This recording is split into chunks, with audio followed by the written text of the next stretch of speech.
मी वासुदेव तत्वता.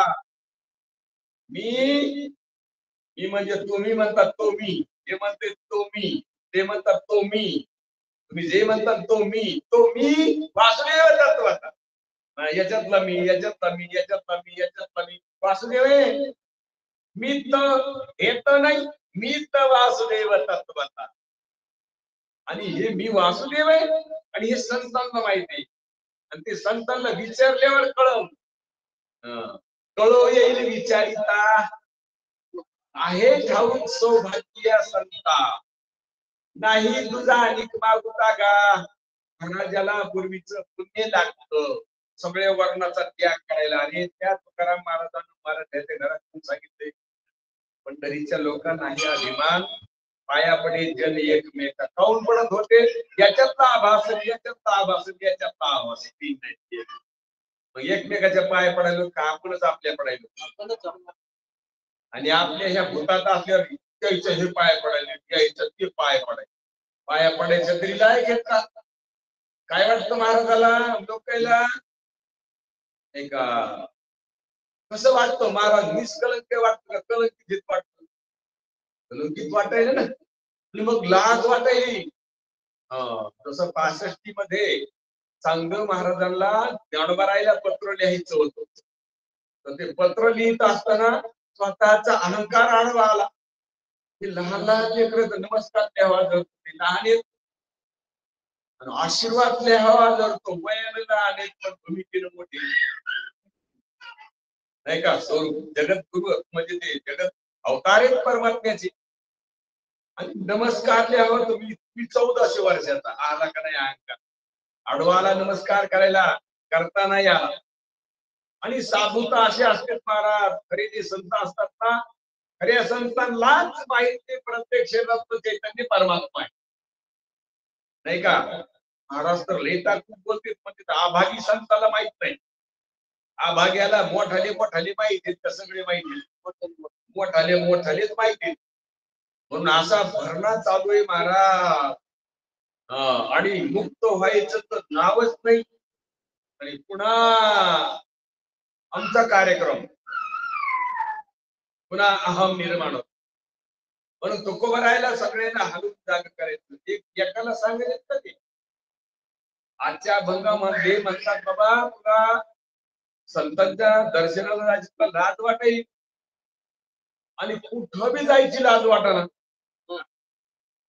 कुठं बी जायची कुठं लाज वाटेल, कुठं बी चालला हे संतांच्या दर्शनाची लाज वाटेल. फुलं घेऊन चालला नाही का, फुलं घेऊन चाललाय लक्षात घ्या. आता नाहीत का अशी मंडळी? बरं अशी मंडळी मुक्त होऊ नये का असं संतांचा हेतू असतो का? कारण त्यांनी सगळं जगाची जिम्मेदारी घेतलेली असते की अज्ञानी लावावे सन्मार्गाशी. अज्ञानाला काय करावं? सन्मार्गाला लाव. नाही तर महाराज तुम्हाला कुठं सांगत नाही, मनाचं चांगलं करायला जा. इतके लोक खराब आहेत ते तुम्हाला गुडघ्याशी राहत नाही ते चांगलं करायचं. एखादी चांगली त्याची संधी द्यायच्या डोळा आणून द्या, तर ते चांगल्या माणसावर भरोसा ठेवणार नाही.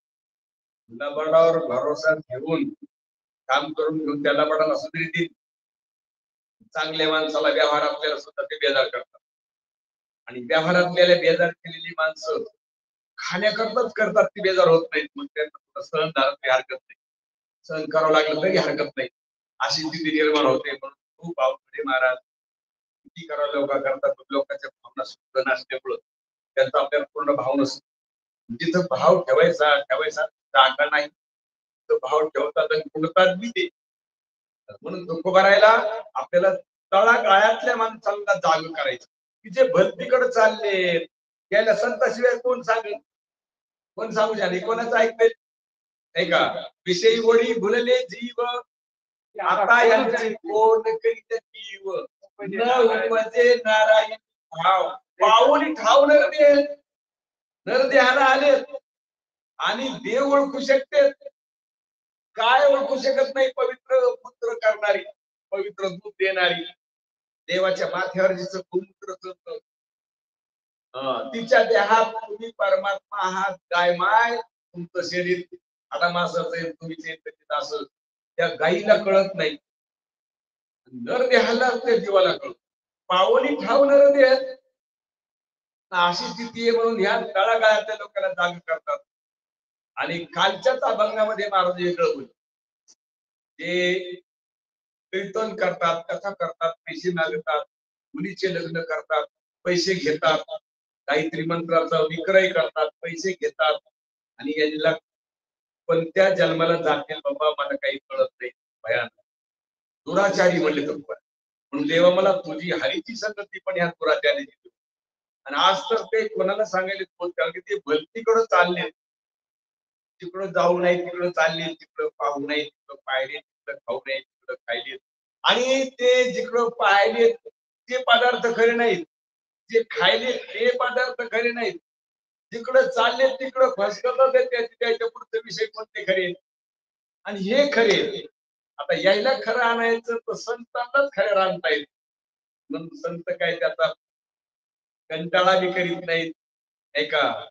किती बी ते लोक टाकून बोलले तरी ती सहन करतात. तो का म्हणे संत सोशी जगाचे आघात, त्याला संत म्हणा, जगाचे किती आघात आले, एका पागल लेकरू असलं तर आई त्याचे आघात सहन करते. माहिती ही पागलच जाणून सगळे आघात सहन करते, ते भान करील काही करील, पण ती आई महाराज संत तसे आई सारखे असतात. त्यांच्या दर्शनाला तुम्ही का जात नाही, शुद्ध शस्त्रे झाले क्लेश संगती मानावा असं करतात. विश्वपट ब्रह्मद्वारा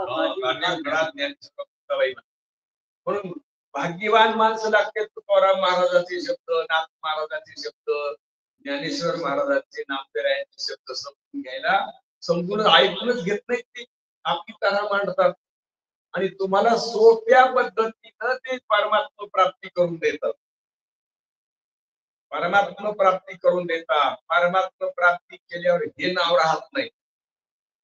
उदाहरण घेऊ आपण, अरे व्यवहारातल्या माणसाला 12कडे गाड्या गरिबी असते, त्याला श्रीमंत म्हणतं का, आणि त्याच्याच जवळ त्याचे योग आले काहीतरी श्रीमंत झाल्यावर त्याला कोणी गरीब म्हणतं का. आता पैसा जास्त झाला तर गरीब नाव आलं का श्रीमंत नाव आलं, कारण पैसा जवळ आला. तसं देव प्राप्त झाल्यावर याला देवच नाव येतं, हे देवच होतोय, हे देव हो म्हणजे देवच होती.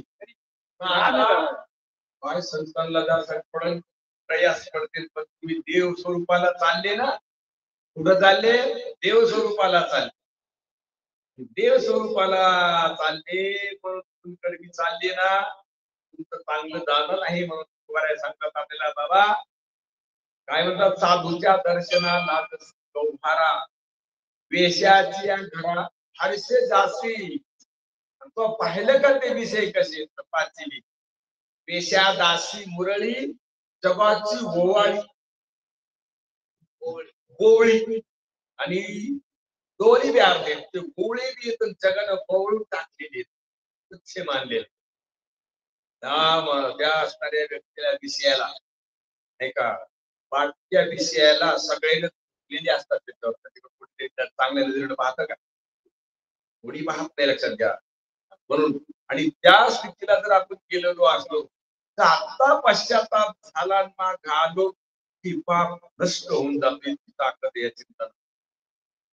संतांच्या संगतीमध्ये आलं पाहिजे, पश्चाताप व्यक्त केला पाहिजे, पश्चातापेन शुद्धता.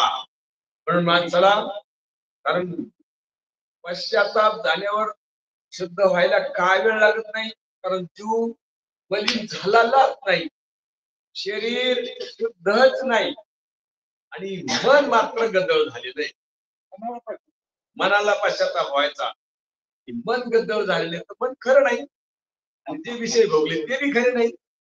खरे वाटले होते, अज्ञानाने वाटले होते, नाही का, झालं माग आपल्याकडून, पण तुम्हाला पश्चाताप झाला, आणि आता जर तुम्ही संतांच्या संगतीत जाऊन पूर्ण निश्चय केला आहे सगळं खोटं, मी परमात्मा आहे, लगेच ते महाराज त्याचा बाद होऊन जातो.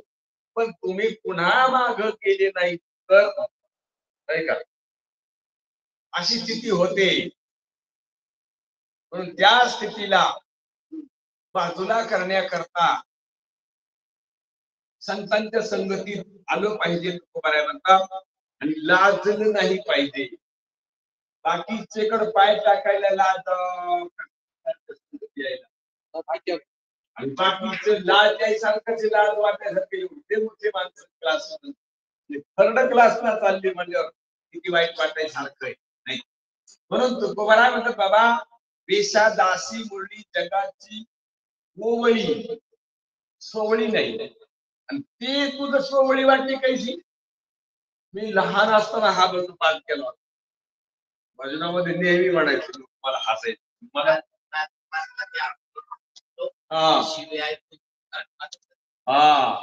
म्हणून मी त्यावेळेस लहान असताना भजन तेव्हा हा बंधू पाठ केला की बाबा, वेशा दासी मुरळी जगाची ओवळी, ओवळी आहे ती, ते तुला सोवळी वाटायली.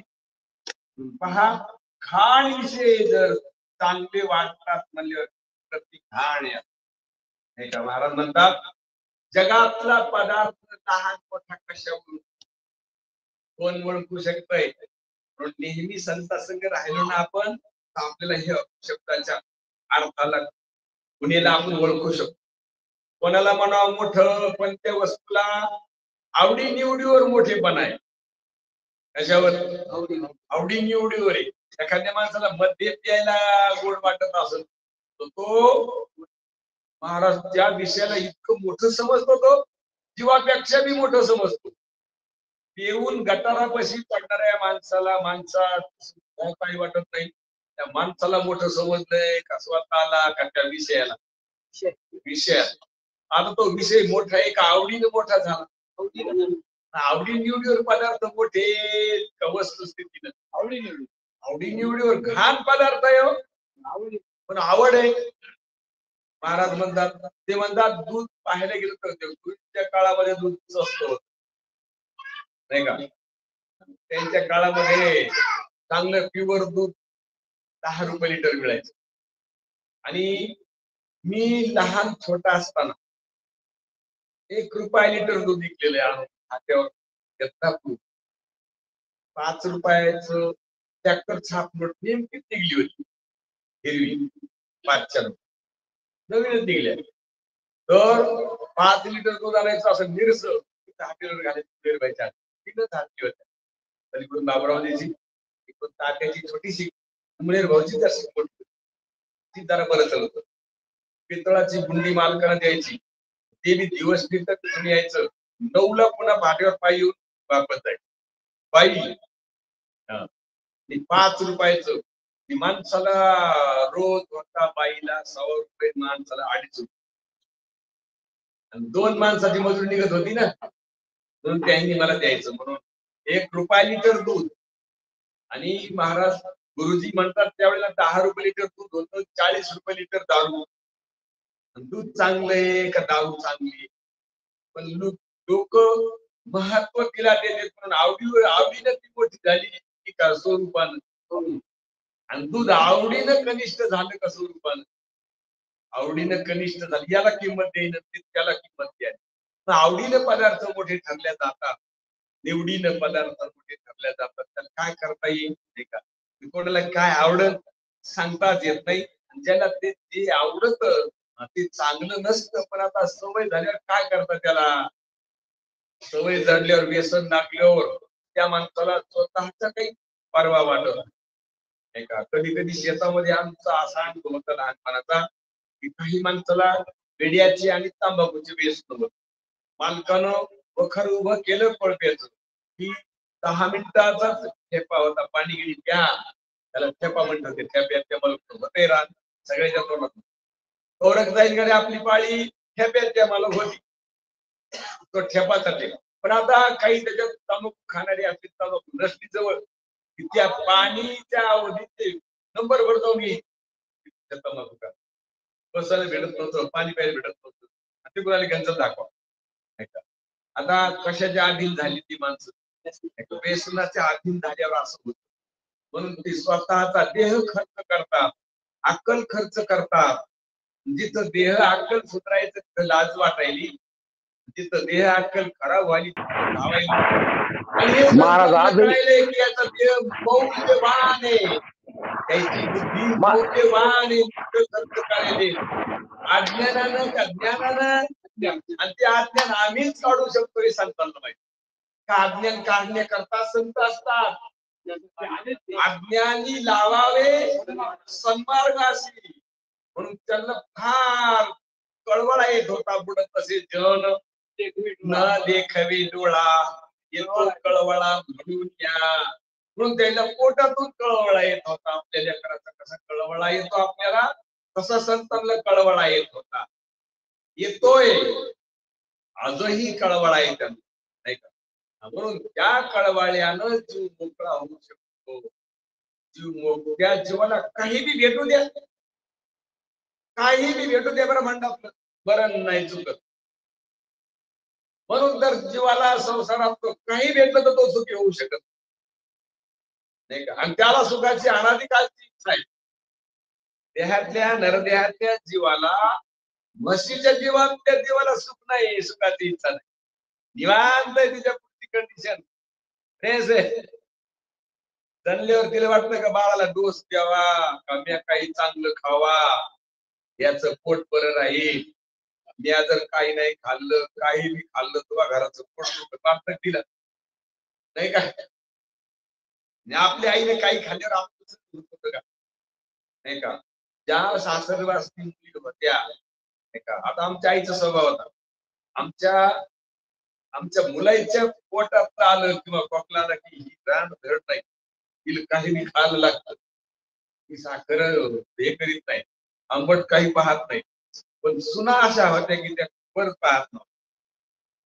लेकरू सोन्यासारखं यायला लेकराची काळजी का, गर्दन भरायची काळजी म्हणायची, कशाची काळजी आहे, पोट भरायची काळजी आहे, लेकराचं काही वाटतं का यांना, असं ते म्हणायचं. म्हशीला म्हणतील का तसं नाही का, हे सुखा करता चालू दे आपलं नाही का. अशी स्थिती आपल्या वागण्यातून चालू आहे. त्या स्थितीला आपल्याला सारखं त्याच्यातून सुख व्हावा, कशातून, जे जे पुढे येईल ते सुख व्हावं, त्याच्यातून सारखी धडपड आहे. आणि कशातच सुख नाही हे खरंय. काय मूर्ख यायला सेवन केल्याशिवाय यायचं पोटच भरत असं म्हणतात संत नाही का. म्हणून त्या कितीही पदार्थाच्या सहाय्यानं जीवाचं दुःख निवृत्त होत नाही. संतांचा संग केला की सुखरूप जीवाचं स्वरूप आहे असं त्या लक्षात येतं. आणि त्यानं जर इमानदारीने लक्षात घेतलं ना, अनुभव घेतला की तो कुठंच जात नाही. त्याला सोड म्हणायची पण अनुभव घेतला पाहिजे. संतांच्या संग गेलो ना, अनुभव येऊस तर पिच्छा सोडू नाही, काय करू नाही, पक्क्याला गोष्ट लागल्याशिवाय काय करू नाही. गोष्ट तुम्ही म्हणले ना आम्ही सुखरूप आहे, पक्क्याला गोष्ट लाग नाही तर लागली पुढचा माणूस पहा. आपले महाराज शाळेमध्ये होते, महाराजांना त्यावेळेला सहनच होत नव्हतं खोटं, पण मास्तरला प्रश्न विचारला. पुस्तकात तेव्हा गाईड नव्हते, आम्हालाच गाईड नव्हते. महाराज आमच्या आधी 20 वर्षाचे, मग 20 वर्षाचे महाराज आहे, तर महाराजांना तेव्हा गाईड आम्हालाच नव्हते, तर त्याला कच्चे आले. आणि त्यावेळेस मास्तरला त्यांनी प्रश्न विचारला पुस्तकात ते आरबळ, कारण महाराज सगळ्यातच खतरनाक होते, सगळ्याला माहीत होते, कोणालाच आवडत नव्हते, आवडत नव्हते. चपळी तसेच होते, कोणाच्या हातात जाव दंगडी असून कबड्डीला कोणाला ऐकत नव्हतं, पात्याला कोणाला ऐकत नव्हतं. आणि अशा स्थितीमध्ये ते मास्तर म्हणलं, गड्या बापू मला तर नाही वेळ लागला याचा, पण मी हेडमास्टरला विचारलं. आणि मग हेडमास्टरला विचारलं, हेडमास्टर आले की हो का झालं हेडमास्टरच्या गाव कोणी महाराजांनी मुक्काट्या बसलं पाहिजे हेडमास्टर, तुला येत नाही तर मग तू कशाला हेडमास्टर झाला, आम्ही कसं काय, आम्ही कसं पास हो, आम्ही तुमच्या जीवावर शाळा चेरिक झालो, तुमच्यामुळे नाव टाकले आम्ही, तुम्ही आम्हाला शिकवायले कशाचा पगार घ्यायला नाही का. आम्हाला कोण सांगत मग, आमच्या माय बाबाला माहितीये का, पुस्तक मनानं सांग ना आम्हाला का. म्हणून संतांकडे आलो ना आपण तर कम्प्लीट गोष्ट पक्क्याला लावूनच बाजूला व्हावा. 70 मतदार करून अर्ध काम करू आणि पक्क्याला लागलेला माणूस कुणीकडे जाईल नाही का. आणि कोणतरी विचारतय महाराजाला, कोणतरी कीर्तन ऐकतात आपण मुक्त व्हावा म्हणून, लोकांनी मानाव म्हणून का मुक्त होत व्हायचं म्हणून चालले बाबा. एक दिवस घरी नाही का, एक शब्द ध्यानात घेत नाही. आपल्याला काही होत नाही बाबा नाही का. पाहुणे पाय पडायचे नाही का. पक्क्याला लावूस तर विचार सोडू नाही संतान. महाराज म्हणत असतात देवाचं मनगट धराव, पक्क्याला लागूस तर त्याला शिव्या द्यावा, नाही तर प्रेमाला कळेल पण तू पक्क्याला लावून टाक. हे शास्त्र म्हणतंय तुम्ही परमात्मा आहेत, संत तुम्ही म्हणाले, पण आम्ही कसे परमात्मा आहेत सांगा ना. मग आपण परमात्मा आहोत असं स्पष्ट अनुभव देतात संत. ते अगोदर सांगतात अनुभव आले या अंगा ते या जगात येत असं. आधी म्हणतात आम्ही अनुभव घेतलाय, आम्ही परमात्मा आहेत, आम्ही देव आहेत. आणि मग तुम्हाला सांगेल, सांगा आता व्यसनग्रस्त माणसाला जर की देवाचा अनुभव आल्यावर काय घेईल? काहीच घेणार नाही तो. अहो विकत घेणार नाही का, आणून दिली तरी घेणार नाही, घरी घेणार नाही तो. पण पक्क्याला लागल्यावर त्याची तलप राहील का नाही का. आणि म्हणून त्याच्या पक्क लक्ष जाऊन देतात संत. आणि म्हणून तुकोबारायला म्हणायचं त्याच्या घरी का जात नाही तुम्ही, त्याच्या घरी जातात ते ओवळे येत. तुम्हाला कसे सोवळे वाटायले, कारण तुम्ही शुद्धीवर नाही आणि संत शुद्धीवर आणतात आपल्याला.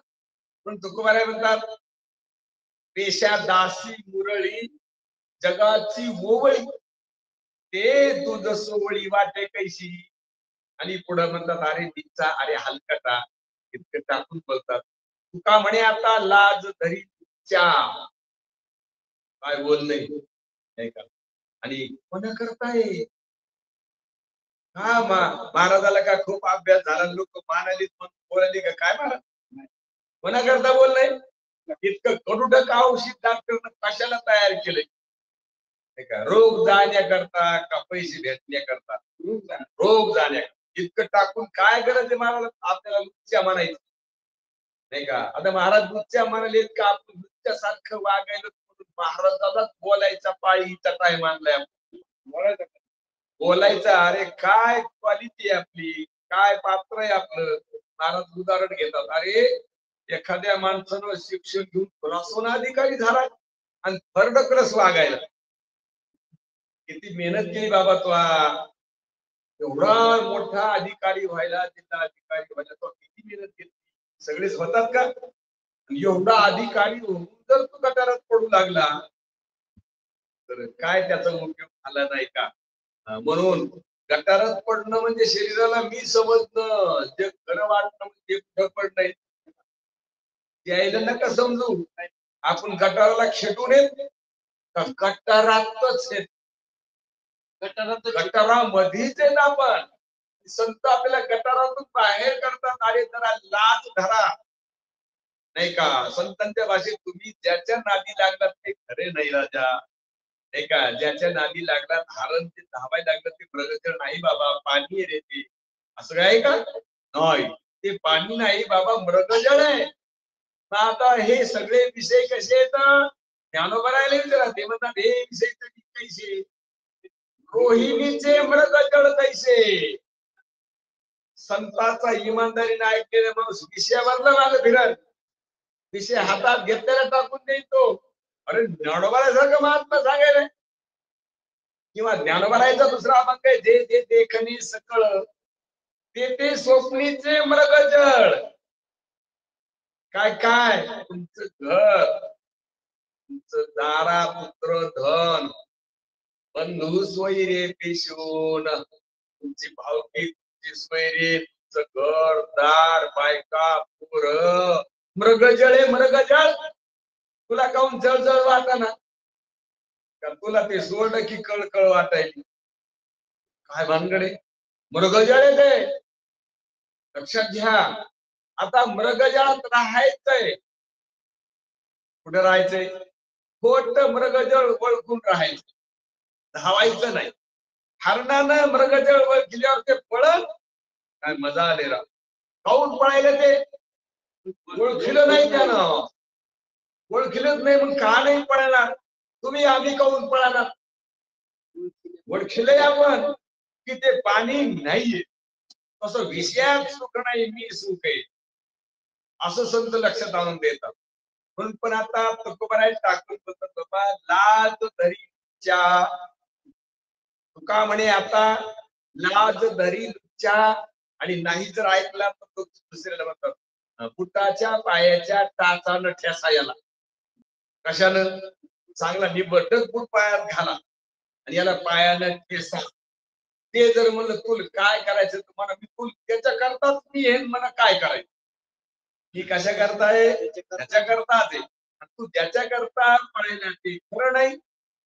तू खरा आहेस म्हणून खऱ्यावर येण्याकरता मारायलो मी.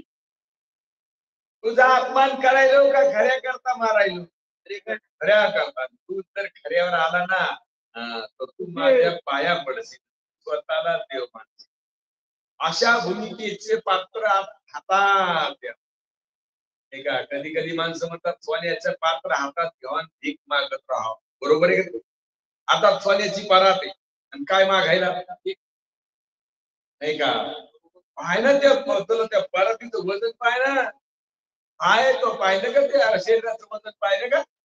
काय वजन आहे शरीराचं? अरे त्या शरीराकडे पाहून जरी दर्जेदार शरीरावाला सुगंधित गर्भाचा, आईचा गर्भाचा त्याला संबंध नाही आला जन्म घ्यायला, त्या इंद्राला आईच्या गर्भाचा संबंध नाही आला आणि हाडामासाच्या शरीराचा संबंध नाही आला.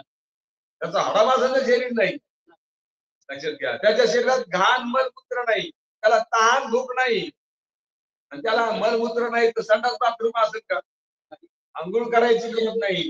इतका वजनदार देह, पण तो देवाला मानायला देवा ह्या मृत्यू लोकांचा देह मला मिळाला तर मी भाग्यवान. मृत्यू लोकी व्हावा जन्म का? अरे मृत्यू लोकांमध्ये पूजा पात्र तयार करायचं नाही, देवाला अर्पण काही करायचं नाही, पक्वन्न करायचे नाही, नुसतं नारायण नारायण म्हणायचं. नारायणे नामे होऊ जीवन मुक्त, कीर्तनी अनंत गाऊ किती. कीर्तनामध्ये अनंत परमात्म्याचं गाण गाऊ. त्या गाण्याच्या मोबदल्यामध्ये गाण्याच्या शक्तीना मला आम्ही परमात्मा आहेत असं कळलं आम्हाला, नाही का? नारायणी नामे होऊ जीवन मुक्त, कीर्तनी अनंत गाऊ किती, नाही का? असो त्या स्वर्गातल्या देवाचं मागणं आहे आणि आपला देह भेटणार कहाणीमध्ये शिरायलो. म्हणून लक्षात ठेवा, कोणतीच कंडिशन आपली चांगली नाही. चांगल्या जातीत जन्माला आलो असलो, चांगल्या श्रीमंतीत जन्माला असलो तरी पण खराब कंडिशन मध्ये चांगल्या कधी झोपीत श्वास संपू शकतो तुमचा. तुम्हाला दुखल्यावर, ताप आला, रोग झाल्यावरच शरीर सुटू शकतं का? झोपेत सुटू शकतं म्हणा. रात्रीच विषय झाला. आमचे जालन्याचे शेठजी होते महाराज, झोपल्यावर पुन्हा उठलेच नाही आणि मोठे सावकार होते, लहान नव्हते. 2 कपड्याच्या दुकानी मोठमोठ्या. आणि जर जालन्याला गेलो पावसाळ्यामध्ये तर आमच्या गावचे 25 लोक असले तर 38 झोपायचो आम्ही. खुशाल जायचं शेठजीच्या दुकानावर, नाही का? माणसा गणेशचे आदर सत्र त्यांच्या दुकानातून त्यांनी सांगितलं होतं मळू देऊ नका, न्या आतरा. थोडे कपडे आणायचे कट्टाचे कट्टात. पुन्हा सकाळी 2 दुकान होते, त्या दुकानात काय ह्या दुकानात चिंताच नव्हती. आणि 2 दुकानी कपड्याच्या मोठमोठ्या, दोन्ही दुकानामध्ये 4-4 नोकर कपड्याचे आणि सगळा व्यवसाय सगळे येतात. ह्याची गाडी फिरतेच, पैसे वाटण्याचे जमा करायचे. आणि झोपी गेले तसेच गेले एवढे मोठे माणसं, नाही का? आणि मग तुम्ही ज्या घरात ज्या संपत्तीच्या जीवावर तुम्ही देवाचं भजन करीनार, ज्या जातीच्या जीवावर भजन करीनार, कशाची घमंड, त्या जातीचा तुमचा संबंध आहे का जीवाचा? आणि त्या सकाळची त्यानं उठल्यावर शेठ उठलेच नाही, मग रडू लागले. ते म्हणाले आम्ही रात्री आली विचारलं नाही कोणाकडे, काय काय नाही, खरंच नाही रडू. पश्चाताप ते आमच्या यातलं कोणा मुलं आली म्हणजे बाबा मला माहिती का कोणा आमच्याकडे ते माहिती ना मला लोकांचं कोणतं बघित बसले नाही ना म्हणले त्याला काहीतरी म्हणत होते बघा ते म्हणले आम्हाला सांगितलं नाही नाही का काय केलं यानं काय आम्हाला क्रोध दिला नाही तुम्ही काऊन विचारलं ते म्हणले झोपी गेले तसे गेले काय विचारा काय आधार आहे तुम्हाला घरचा आणि कशाच्या जीवावर तुम्ही भजन करीनार कुठं मोठे येत ना तुम्ही महाराज म्हणतात कशाने मोठे आहेत तुम्ही संपत्तीनं मोठे आहेत का जातीनं संपत्तीनं कशानं संपत्ती जात जागेवर राहिली आणि त्या जातीतलं शरीर दुसऱ्या दिवशी पेटून गेलं का ठुलं पण जाऊ द्या शरीर पेटून गेलं ते मातीत गेलं पण याच्यात कुठे गेला जो तुम्हाला सगळ्याला आमचं समजित होता मी ह्या जातीचा आहे मी त्या गोताचा आहे कुठं गेलं जात गोत आता एकच गेलं का जात गोत घेऊन गेलं काय म्हणतात तू बरा चालता वाट पुढे भय वाटते चित्ती बहुत जण गेले नाही आले मागोती पर न देखो काय झाले कान तरी ऐकती माहितीये का म्हणून देवा मी मात्र त्या प्रसंगाला ध्यानात घेतलंय पैसलो संधी भागी तुझ धरवणी चित्ती आता माझी करी चिंता दान देई भगवंता पाठी पोटी नाही कोणी निर्वी सज्जन निपुत्रिक होते का तुकाराम महाराज आणि मग पाठी पोटी नाही म्हणाल काय वाटायला पाहिजे की नाही म्हणता ना नाही लोकांनी कसं ऐकून घेतलं असं महाराज तुमचं पोट पिकलेलं का पाठी पोटी कोणी नाही इतकं जमतो म्हणजे तुम्ही कसे नाही म्हणायले नाही का म्हणून तुकोबाराय म्हणतात बाबा त्या आश्रयानं तुम्ही पुन्हा भजन तर करीत नंतर कुणीकडे चालला तुम्हाला कुटाच्या टाचानं हाणायला पाहिजे काय करायचं म्हणून तुका म्हणे आता लाज धरी नुच्या कातऱ्याचा मारावेगी पेशादासी मुरळी जगाची बुवळी ते तुझ सोहळी वाटे कैसी कुंडली कमलधारी विठ्ठल श्री ज्ञानदेव का झाला विठाला विठाला विठाला विठाला विठाला